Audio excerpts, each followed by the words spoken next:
Okay, so we are about to review exactly how we helped this wellness ecom brand go from 29K a month in email and SMS sales to over 192K a month in under 90 days. So I'm going to list everything A to Z so you can steal the exact strategy and use it for yourself or your clients, any e-commerce brand in any niche. So let's get right into it. Excuse the interruption. If you're an e-commerce brand owner doing 7, 8, even 9 figures annually, we will boost your email and SMS sales monthly by 30 to 100K in just 60 days, or you don't pay. If you want to talk about the exact ROI that we could get for you guys, guaranteed, then I will leave a link to book a call with me in the description. Anyways, back to this video. So 30 days before working with us. So this brand was doing a sale on Labor Day, so you can see like things were dropping after that big Labor Day sale. And obviously 29K from email, not ideal. And then 30 days after working with us, we got them up to 56K from email and SMS. This is without any sale, promotion, anything like that. We got this number in 30 days. Obviously, great increase, great to see. Then after 60 days, this was while we were ramping stuff up for Black Friday, Cyber Monday. And you can see the result here, pretty good. And yeah, we just utilized a really good strategy to actually make sure they maximized revenue during that time. And then they ran a New Year's promotion, and we also utilized a fantastic strategy to do the same thing for New Year's. And it worked, and we hit 192K in that month. And it was a big success. So let's dive into it. How were we actually able to produce these results? We're going to review the biggest levers that we pulled to actually make this transformation happen. So number one, customer research. So we utilize always with every client an AI customer research SOP to get all the deepest info that we would ever need from any brand in any niche in under 30 minutes.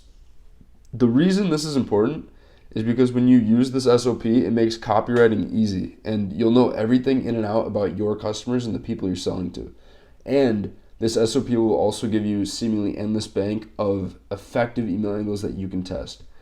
The only thing left is to know the actual product that you're selling extremely well, which is probably a given, assuming that you're the one selling it. And I'm pretty much below here. I just copy and pasted the exact SOP straight out of our team's files. So you have it. Warning, this will most definitely make you a lot of money. Okay, let's get right into the actual SOP. So first, you're going to create an empty Google Doc, and then you're going to fill out the product template below for each of your main SKUs. If you have a brand that has a ton of products and no main products, then you can just do a brand description. So here you're going to create a brand description, and then you're going to just copy and paste the about page into that part of the doc. Next step, copy and paste as many reviews as possible into a new section of the doc. So this is the most crucial part. This is the reason this works so well, is you want to take as many reviews from your site as you possibly can and put it into this section. If you don't have a ton of reviews, then go to a competitor who sells to the same type of customer and just poach all their reviews. That's not like illegal or anything, because it's just market research. So do that and get as many reviews as you can without like spending hours on it, obviously. Then you're going to want to run those reviews. You're going to copy and paste it. You're going to run those in a prompt through ChatGPT 4 ideally if you have the subscription. And then you're going to use the prompt below. So just copy and paste that and fill in the blanks. Next up, you're going to go through each of these questions and submit each prompt to ChatGPT 4 and copy and paste the response for each into the Google Doc. So keep in mind, this is all being done in the same ChatGPT thread. You're not moving into new ones. This is all in the same thread. So do each of these questions individually. Next step is run the product angle prompt below, so right here, for each product along with the product template that you made at the start, and then record each response in its own section. So this is going to give you all the email angles that you need for each product. Then just double check that everything is filled out properly. And then the last step here is thoroughly read each question's response and get a very deep understanding of the customer you're selling to for this brand. This is extremely important because this is quite literally the entire point of doing this. Do not skip this step. It's the most important part The whole reason you did this was to read these through. Do not just do it and then put it off to the side and assume you'll do it later. Do it now, because you're never going to do it if you don't do it now. Read through it and really understand it, internalize it. Number 2 thing that we did for this brand is a brand-specific testing spreadsheet. So a core principle of marketing has been and always will be testing. So we centralize all of our testing using a dedicated brand testing spreadsheet. This is how you can use it to your advantage. So you're going to create 3 pages on the bottom of the spreadsheet: an opt-in page, a campaign page, and a flows page. These are the 3 main components of what email and SMS marketing consists of, so we track them all separately right here. Then in each page of the sheet, you're going to want to copy and paste these items inside on the top row there. And then from here, every 2 to 4 weeks, you're just simply going to evaluate the results of your current tests and then decide on any new tests that you want to actually implement. Moving on. Third thing that we did for this brand is the deliverability and account setup. So this is absolutely crucial. For a more in-depth information on the ins and outs of deliverability as an ecom brand, check out this YouTube video. It'll be super, super valuable to you. I don't think it's very long, so just check that out. And so there are a few important things that we did here with this brand. So number 1 is the dedicated sending domain. If you don't set this up, you're going to be sending from Klaviyo's server instead of your own, which can be much, much worse for your deliverability. And I believe Google and Yahoo actually changed their stuff for good now, so you have to have that in place. Number 2 is your domain DNS record. So just make sure that you have a DMARC, an SPF, and a DKIM set up for your domain.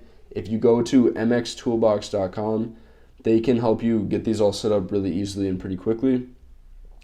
4th thing here is the high conversion opt-in form. So for this brand specifically, their opt-in form was ran out of a platform called Just Uno.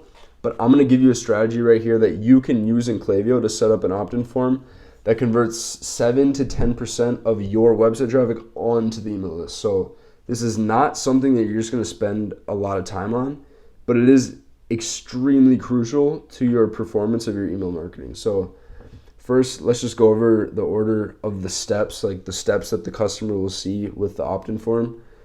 So your form is going to have a teaser, an email opt-in, an SMS opt-in upgrade, and then a success page.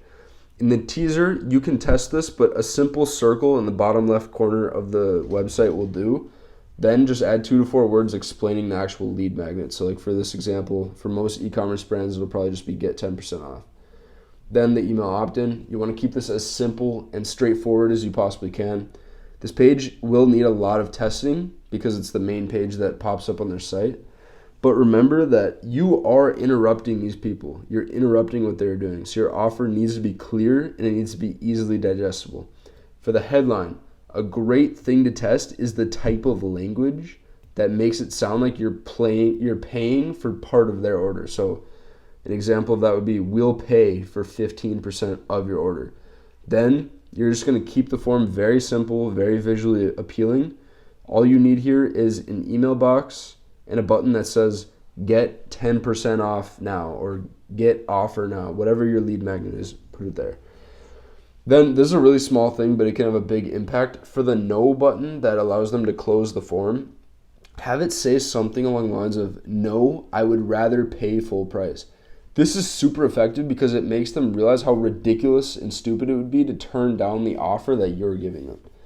Moving on, SMS opt-in. So never, ever bait and switch your traffic into thinking that they're about to get the discount code from the email opt-in and then they need to actually give their phone number to get the code. Do not do that. That is an immediate turnoff, and your traffic will hate your brand. They'll dislike you immediately. Not a good look. Way too many brands do that. Do not do it.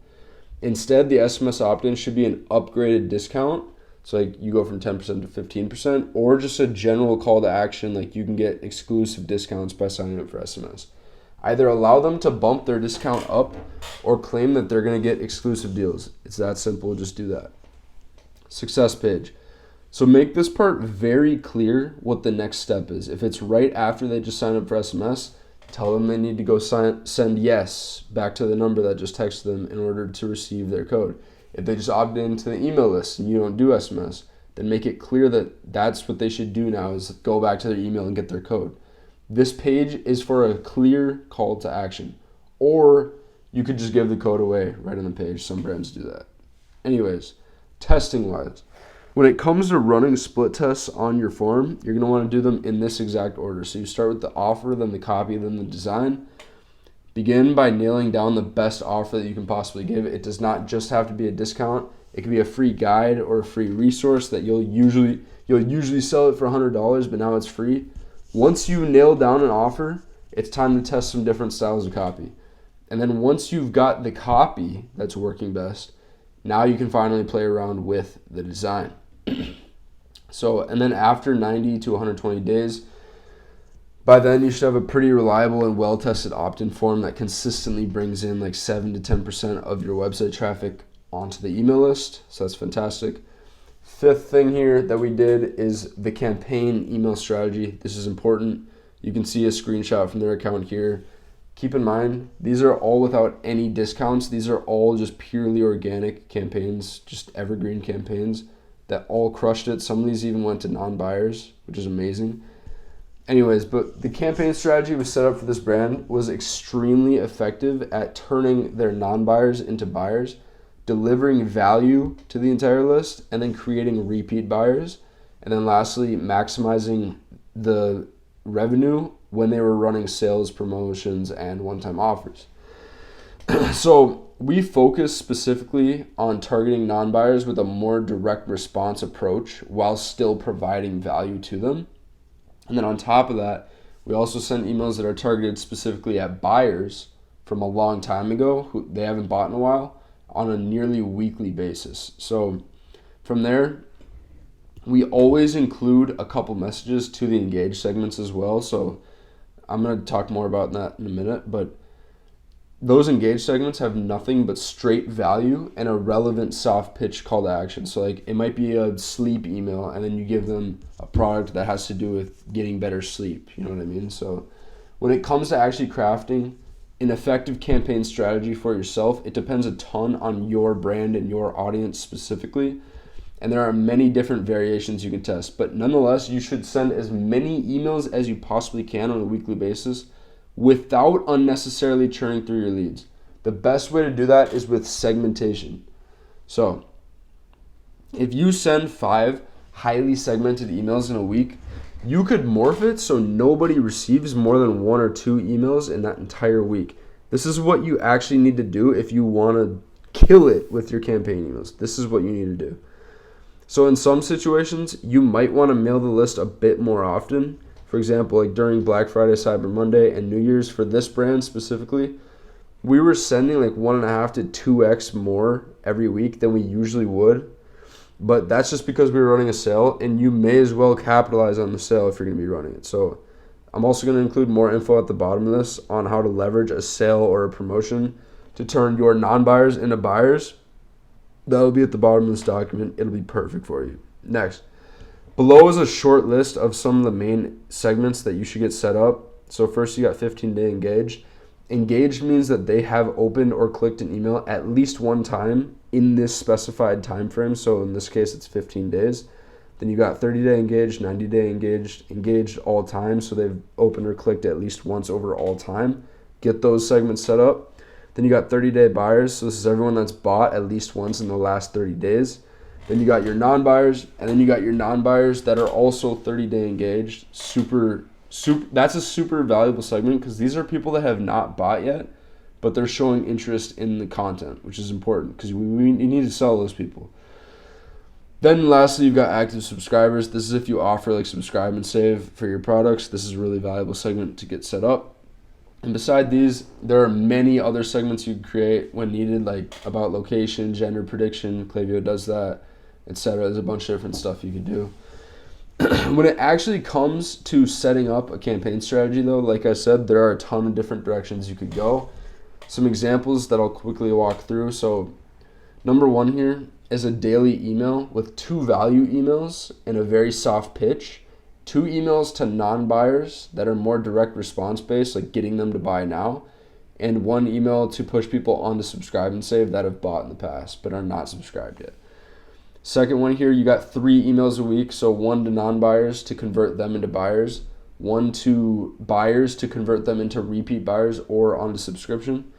And then also just be sure that you're not interfering with your flows there. And then one to an engaged segment to just provide value and give them a soft pitch.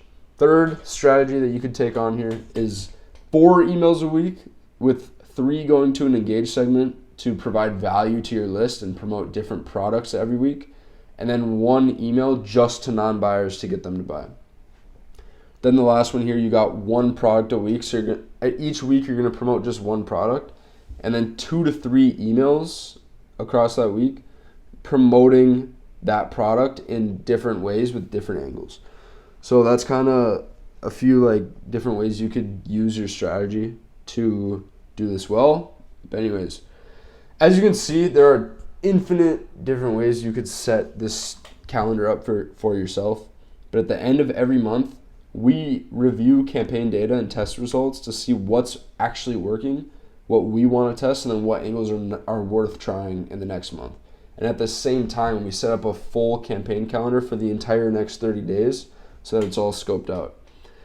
And this is actually how you stay organized and on track throughout each month without getting out of sorts on it.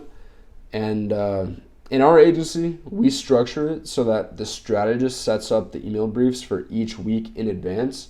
Our copywriter then writes the copy. It gets edited and approved by the strategist or account manager. Then it gets passed on to the designer, assuming it's a design email. Then it gets checked, edited, and approved by the strategist. And then finally, it's set up or scheduled by our Klaviyo tech. Now, last note here, this is super important on plain text emails versus design emails. So the amount of volume that you send with plain text content versus design content depends very, very heavily on the type of brand you are. Like, completely depends on this.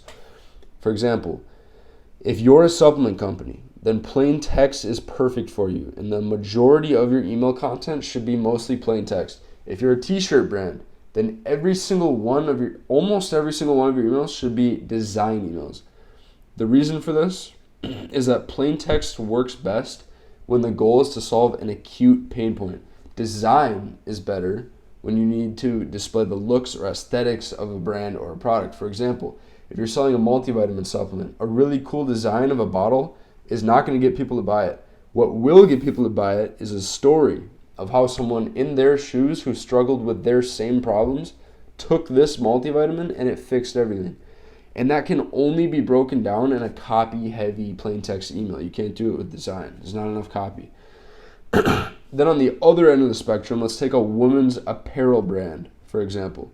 A long story in plain text about the quality of the actual product, it might do well, but it's way more likely that a visually pleasing display of the products with an attention-grabbing headline is going to do a lot better job of gaining interest and actually selling the product.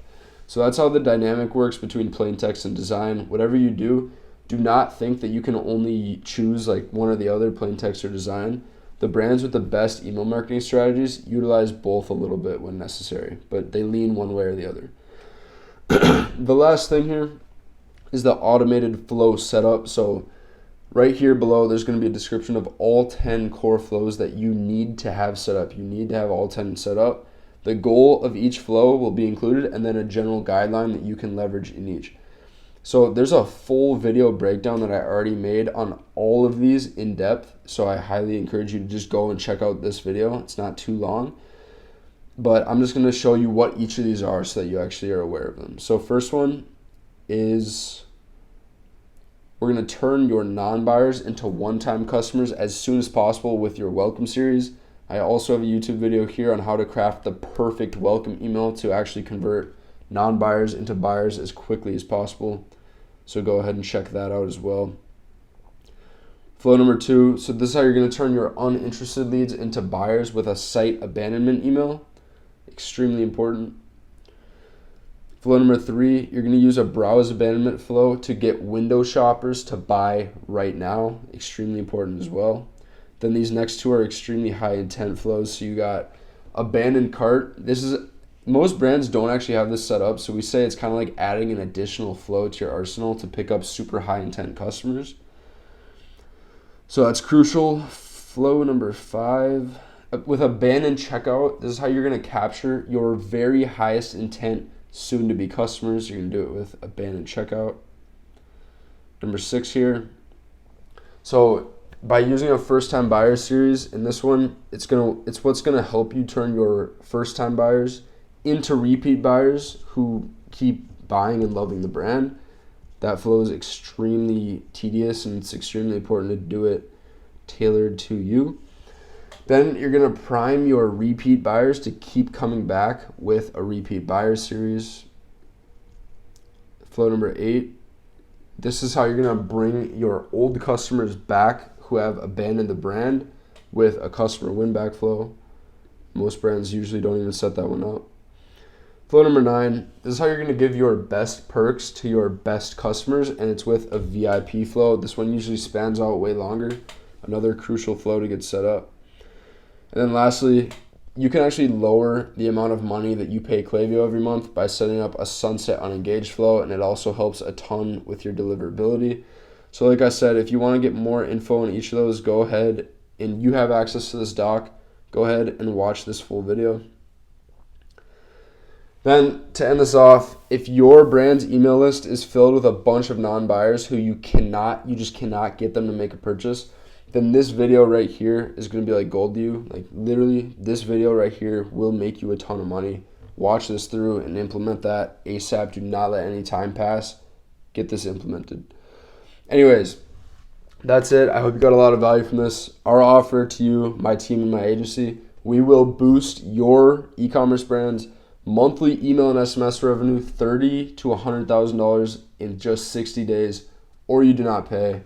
If you want to discuss the exact ROI that we could get for your brand, then just hit the button below so you have access to this doc. You can go here, or you can go to ramecopy.com and just book a free consultation call with me, and we'll go through everything. But anyways, I hope you got a ton of value from this.